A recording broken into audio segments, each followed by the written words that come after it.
నీలోనే ఆనందం నా దేవా, నీలోనే నాకు జీవం.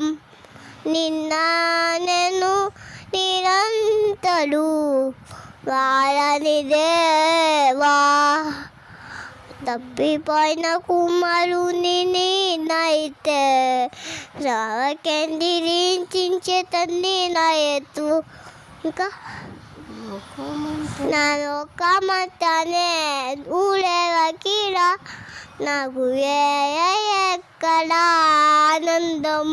నీ తండ్రి రక్తకాలం నడిపిన నా హృదయం పొంగెను, నా హృదయం పొంగెను. ఇంకా నీలోనే ఆనందం నా దేవా, నీలోనే ఆనందం. నేను నిరంతరు మారని దేవా,